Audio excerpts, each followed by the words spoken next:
For lab 1, we're going to be hooking up this circuit. And we're going to be studying the flow rates of a circuit while it's running. So what we're going to be doing is we're going to enter a bunch of flow rates in here. We're going to look at pressures as well. And I really want you guys to understand what's happening dynamically in the circuit while it's running, and while it's in static mode, what's actually happening. So let's build lab 1 and study the flow rates that are happening during the process of while it's running, and also the pressures while it's running and while it's just on idle. So I've put my circuit here so I have easy access to it. Don't leave anything on the bench other than the actual components here. I can just reach over there. The first thing I'm going to do is I'm going to hook up my pressure and my tank. So I'm going to go over here to my DCV. So over here, I've got to put that guy in there. So I'm putting this into my P, my pressure line, and that just snaps in. Now I'm going to turn this to lock it, and I'm going to go over here to my pressure source. Lock. Now I'm going to hook up my tank. I can use a short hose for tank as well. So down here, I'm going to have my fluid coming out of my DCV, and I'm going to go into my return line. Okay, good. So that's the first thing you do. Now I'm looking at my circuit. You can do that without even hooking up the circuit. Look at my circuit, and I'm going to start hosing things up. So the first thing I want to do is kind of either work from here, work up. So I'm either going to do A or B. Now, this schematic says that this is A. It's labeled B here. Just forget about it. This is actually A. I'm going to hook up A first and then B. So the first thing that A tells me is that I've got a line coming out of A, and it's going to this guy, and that is my flow meter. So I'm going to take a short hose out of here, coming out of my A. Sometimes you have to press them pretty hard to get them in. Now, if I look at here, out of my flow meter, I'm going to go into two places. One is I want to study my pressure, and I also want to go into there. So I'm actually going to need to split. So get your splitter. Splitter already has a quick disconnect on it. Put it on there. I'm just going to make sure all of these are locked. Always double check them to see that they're locked before you start everything up. So out of here, I want to go to two places.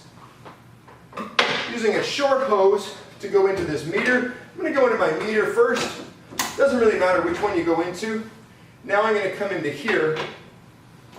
Okay, good. So now, out of that junction, I'm also going to the extension side of my cylinder, or the piston side.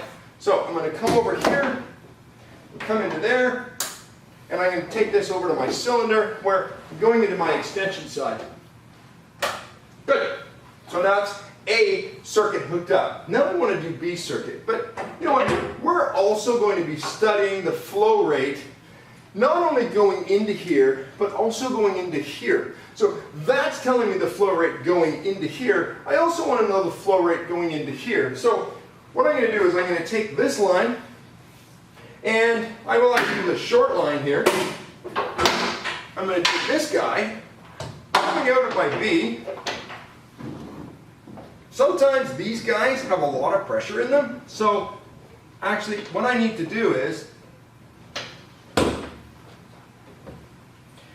if it's got a lot of pressure, this is the point where you have to actually release the pressure. So I'm going to take this guy, and I'm going to start to release this. Now, this is an NPT thread, National Pipe Thread. We don't want to over tighten these. We don't want to mess with these too much. Now, if this was an industrial application, I wouldn't need to do this because you're not undoing things all the time. The reason this is like this is because someone didn't shut this down properly. So I'm going to undo this until just a small amount of oil comes out. Just a few drops. There, done. Probably let it leak more than I needed to. Just a few drops. I've released the pressure in there. I'm going to go back here. Now I'm going to crank that up. So now I'm going to tighten it. Now it's getting tight. So I'm going to do, these are still not tight. Now there I am. I'm at a nice tight setting. I don't want to really crank it down. I just want to give it a little bit of torque so it's a good solid fitting, but I don't want to tighten it like it's a bolt that I'm tightening. NPT threads are very sensitive. Okay, good. So I'm going to stick this guy on here. I got some pretty slippery hands right now. Be careful, you know, with your hands. There, it went on really really easily. There was no pressure in there. Yeah, when you're picking things up, if your hands are slippery, you know, you got oil on them, you might drop things. Now, if you look at that, you can see there's a direction that the fluid flows through. So you want to look for that arrow and make sure you hook this up in the right direction. Okay, good. So we're studying the flow going into here. I am going to use another hose, another short hose. We've got two hoses. One's a long hose and one's a short hose. I'm going to put that guy on there. Now, when I do each one of these, I kind of give it a little bit of a twist with my hand just to make sure that they are twisted. Always double check those. Now, I'm going to go into here. Good. So that's in there. So now I've got my whole circuit. But what I really want to do is I want to check the pressure that's coming out of here. So I'm also going to put any one of these pressure lines, I'm going to stick onto here just so I can kind of see the pressure at any time. Plus, this meter isn't as accurate and it saves me from leaning down. So I'm going to go into this pressure line here, over to here, make sure all of these are twisted properly. They are, it's good. I've got safety here. All of these are connected. Okay, good. So now I'm ready to turn my system on. So this is very important that you follow this procedure when you turn your system on. Okay, so first thing I'm going to do is make sure that this is open. When it's this way, it's open. When these are in alignment with the valve, it means it's open. This is closed and that's open. Okay, good. I'm also making sure that this is all the way counterclockwise. That's a setting of 0 pressure. Okay, so that's on there, that's on there. Now, I can turn this off, but I'm going to make sure that's in the middle as well. I don't want this all of a sudden just coming on when I turn it on. That controls my DCV. Okay, good. So I'm going to turn this on. Now, I'm going to check again. Safety is absolutely crucial. I'm going to check again that this is all the way counterclockwise. It is. I'm going to slowly turn this on. And as I slowly turn it on, I can see there's no pressure here. If I had this on a little bit and I was doing this, I would see pressure start to build. Oh, no, I don't want that. I want to undo it all the way. Then I'm going to check it slowly. Good. Now, at this point, I can turn my pressure up. The way what we're doing is we're just actually letting some of the flow go into the system and less of it going into the tank. And as I turn it up, watch this dial. I'm going to turn this until it gets to 500.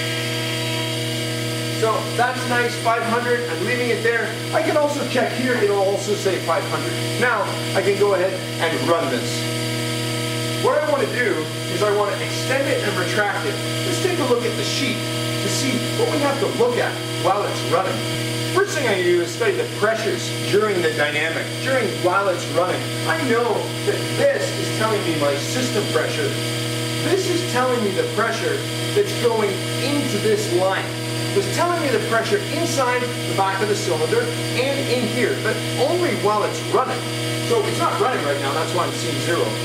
I'm also going to study the pressure during retraction. So I'm going to study the pressure going out and back. Let's do it. So I'm now going to make it extend and retract. Extending, I can see the pressure, whoa, it jumped up. But during retraction, it's at 200. During extension, it's going to be a little bit more than 100. It's interesting that they're different values. Okay, good. So I'm going to go back again. I'm going to retract. I'm at 200. And I'm going to extend. And you'll see that I'm extending and I'm around just over 100. So I'm going to retract again and leave it like this. And make sure you write that down. Sorry. Make sure you write those numbers down. So we've studied pressure while it's moving. And we've studied the pressure going into here. And also we've studied the pressure actually of the fluid coming out of here during retraction. Now what I'm after is I want to study some flow rates over here. So what I'm going to do is I'm going to study the flow rate going into here during extension. And I'm also going to study the flow rate going into here during retraction. And I want to see if they're the same or they're different. So I'm going to take this guy and put him in there. I'm going to leave him. So now let's actually watch what's going on here. So during extension, I'm going to see the flow rate. Oh, okay. So I'm around 3.6 or 3.0, pardon me. And during retraction, now we'll see the flow rate for retraction. So the flow of fluid going in there. And you'll see that it's actually a little different. We'll talk about that, why that's true. Watch this.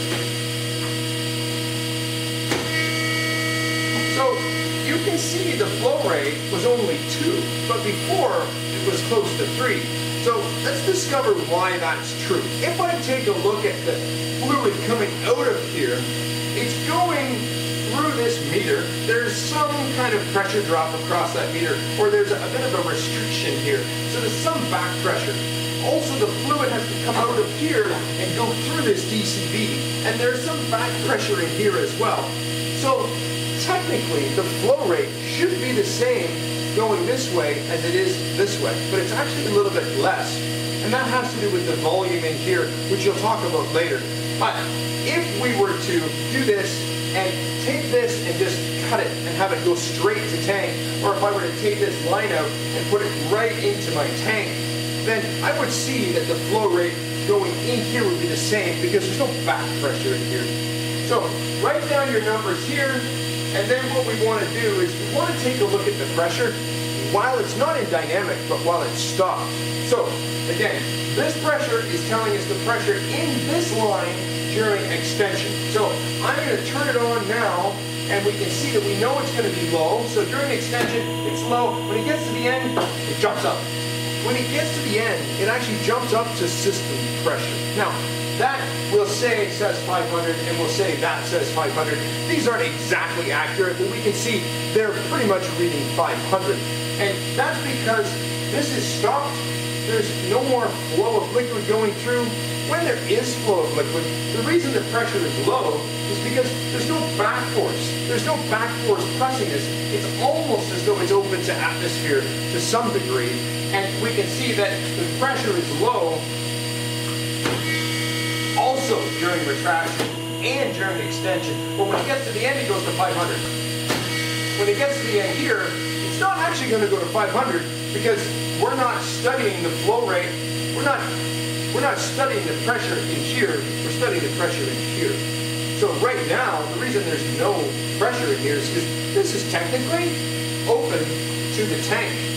Because this is connected to here, which is connected to here, and we're in this DCB. In this DCB right now, this line is going directly to my tank. That's why I'm having zero pressure.